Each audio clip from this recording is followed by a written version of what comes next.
குடும்ப தகராறில் கணவர் தாக்கியதில் 29 வயது பெண் உயிரிழப்பு.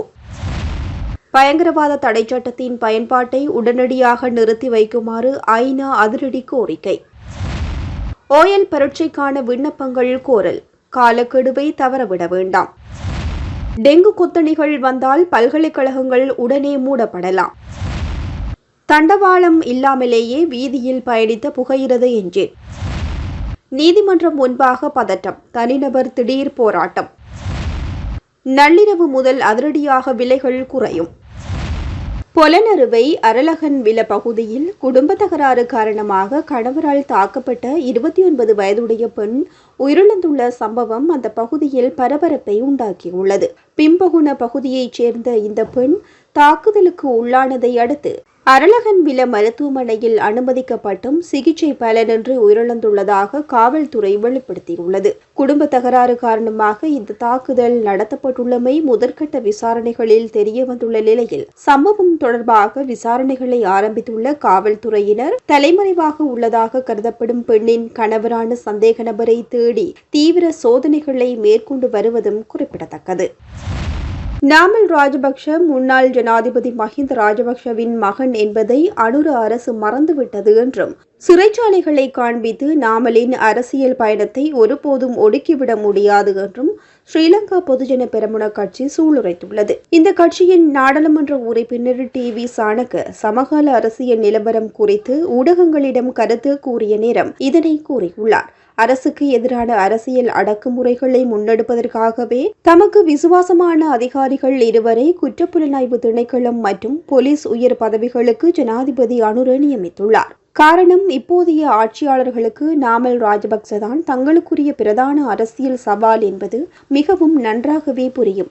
இதனாலேயே நாமல் ராஜபக்சவுக்கு மக்கள் மத்தியில் அதிகரித்து வரும் ஆதரவை தடுக்க அனுர அரசு முற்படுவதுடன் திட்டமிட்ட வகையில் அரசியல் அடக்குமுறைகளையும் கட்டவிழ்த்து விடுகின்றது. நாமல் ராஜபக்ச என்பவர் இந்நாட்டின் மூத்த அரசியல் தலைவர் மஹிந்த ராஜபக்சவின் புதல்வர் என்பதை அரசு மறந்துவிடக்கூடாது. எனவே சிறைச்சாலைகளை காண்பித்து அல்லது சிறையில் அடைப்போம் என அச்சுறுத்தி அவரை ஒருபோதும் அடிபணிய வைக்க முடியாது என்றும் கூறியுள்ளார். இலங்கை அரசாங்கத்தால் முன்மொழியப்பட்டுள்ள அரசினை பயங்கரவாதத்திலிருந்து பாதுகாக்கும் சட்டம் மூலம் தற்போதைய பயங்கரவாத தடை சட்டத்தில் காணப்பட்ட குறைபாடுகளை நீக்குவதற்கு பதிலாக அவற்றை மேலும் விரிவுபடுத்துவதுடன் புதிய அபாயங்களையும் தோற்றுவிப்பதாக ஐக்கிய நாடுகள் மனித உரிமைகள் உயர்ஸ்தானிகர் அலுவலகம் கவலை வெளியிட்டுள்ளது.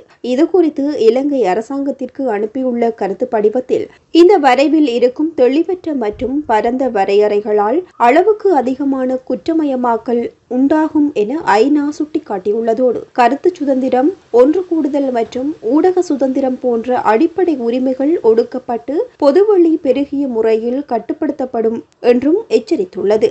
பரந்த அளவிலான நிறைவேற்று அதிகாரங்கள், முறையான நீதித்துறை மேற்பார்வையின்றி தன்னிச்சையான கைது மற்றும் நீண்டகால தடுப்பு காவல், சித்திரவதைகளுக்கு உள்ளாகும் அபாயம் மற்றும் போதிய நியாயமான விசாரணை பாதுகாப்புகள் இல்லாமை ஆகிய விவகாரங்கள் குறித்தும் ஐநா மனித உரிமைகள் அலுவலகம் தனது கடுமையான கவலைகளை எழுப்பியுள்ளது. இலங்கையில் இப்போது டெங்கு நோயாளர்கள் அதிகரித்து வரும் நிலையில் பல்கலைக்கழகங்களுக்குள் கொத்தணிகளாக நோயாளர்கள் அடையாளம் காணப்பட்டால் சுகாதார பிரிவின் அறிவுறுத்தல்களுக்கு அமைய பல்கலைக்கழகங்களை தற்காலிகமாக மூடுவதற்கு நடவடிக்கை எடுக்கப்படும் என்று கல்வி மற்றும் உயர்கல்வி பிரதி அமைச்சர் மதுர செனவிரத்ன கூறியுள்ளார். தேசிய அளவில் டெங்கு தொற்று நிலைமை இப்போது காணப்படுவதாக சுகாதார பிரிவினர் அறிவித்துள்ளதாகவும் பல மாவட்டங்கள் மற்றும் பிராந்தியங்கள் அதிக அவதானம் மிக்க பகுதிகளாக அறிவிக்கப்பட்டுள்ளதாகவும் சுட்டிக்காட்டியுள்ளார். இந்த அடிப்படையில் கல்வி மற்றும் உயர்கல்வி நிறுவனங்களை டெங்கு பரவலில் இருந்து பாதுகாக்க பல நடவடிக்கைகள் மேற்கொள்ளப்பட்டு வருவதாகவும் அவர் சுட்டிக்காட்டியுள்ளார். பல்கலைக்கழகங்களில் கொத்தணிகளாக நோயாளர்கள் பதிவானால் சுகாதார அதிகாரிகளின் ஆலோசனைக்கு அமைவாக அவற்றை மூட வேண்டிய நிலை உண்டாகும் என்றும் அவர் தெரிவித்ததோடு கொழும்பில் உள்ள கற்புல அரங்கேற்ற கலைகள் பல்கலைக்கழகம் டெங்கு காரணமாக தற்காலிகமாக மூடப்பட்டுள்ளதாகவும் சுகாதார பிரிவின் அறிவுறுத்தல்களுக்கு அமைய எதிர்வரும் 13ஆம் தேதி மீண்டும் திறக்கப்படும் என எதிர்பார்க்கப்படுவதாகவும் அவர் தெரிவித்தார். நீதிமன்ற வளாகத்திற்கு முன்பு நபரொருவர் திடீரென மேற்கொண்ட போராட்டம் காரணமாக அங்கு சிறிது நேரம் பதற்றமான சூழ்நிலை உண்டாகியுள்ளது. ரஹித ராஜபக்ஷ மற்றும் சரித் அபேசிங்க ஆகியோருக்கு எதிரான வழக்கு இன்று நீதிமன்றத்தில் விசாரணைக்கு எடுத்துக் கொள்ளப்பட்ட போது இந்த சம்பவம் பதிவாகியுள்ளது. குறித்த வழக்கு விசாரணை நீதிமன்றத்திற்குள் ஆரம்பமாகவிருந்த நேரம் நீதிமன்ற வளாகத்திற்கு முன்னால் வருகை தந்த இந்த திடீரென கடுமையான முறையில் தனது எதிர்ப்பை வெளியிட்டு போராட்டத்தில் ஈடுபட ஆரம்பித்துள்ளதோடு இதனால் நீதிமன்ற வளாகத்தை சூழவிருந்த பகுதியில் பெரும் பரபரப்பு ஏற்பட்டதுடன் அங்கு பாதுகாப்பு பலப்படுத்தப்பட்டிருந்ததாகவும் தெரிவிக்கப்படுகின்றது. குறித்த நபர் எதற்காக இந்த போராட்டத்தை முன்னெடுத்தார் மற்றும் அவரது பின்னணி என்ன என்பது தொடர்பிலான மேலதிக விவரங்கள் இதுவரை வெளியாகவில்லை. இச்சம்பவம் குறித்து போலீசார் மேலதிக விசாரணைகளை மேற்கொண்டு வருகின்றனர். சமையல் எரிவாயு விலை நேற்று முதல் குறைந்துள்ளதை அடுத்து சோற்றுப்பொதி, கொத்துரொட்டி மற்றும் ஃப்ரைட் ரைஸ் ஆகியவற்றின் விலைகள் குறைக்கப்படுவதாக தெரிவிக்கப்பட்டுள்ளது. இதன் விலைகள் 15 ரூபாவினால் குறைக்கப்படும் என சிற்றுண்டி சாலை மற்றும் உணவகங்கள் உரிமையாளர்கள் சங்கம் தெரிவித்துள்ளதோடு இன்று நள்ளிரவு முதல் இந்த விலை குறைப்பு நடைமுறைக்கு வருவதாக தெரிவிக்கப்பட்டுள்ளது. தேநீர், பால் தேநீர் மற்றும் சிற்றுண்டி வகைகளின் விலைகள் 5 ரூபாவினாலும் குறைக்கப்படுவதாகவும் சிற்றுண்டி சாலை மற்றும் உணவகங்கள் உரிமையாளர்கள் சங்கம் தெரிவித்துள்ளது. 2026ஆம் ஆண்டுக்கான கல்வி பொது தராதர சாதாரணதர பரீட்சைக்கு தோற்றவுள்ள மாணவர்களிடமிருந்து விண்ணப்பங்கள் கோரும் நடவடிக்கையை பரீட்சைகள் திணைக்களம் இப்போது ஆரம்பித்துள்ளது. பரீட்சை ஆணையாளர் நாயகம் இந்திகா குமாரி லியனகே தெரிவித்ததன் அடிப்படையில் நேற்று முதல் இணையவழி மூலமாக விண்ணப்பங்கள் ஏற்றுக்கொள்ளும் பணிகள் ஆரம்பமாகியுள்ளது.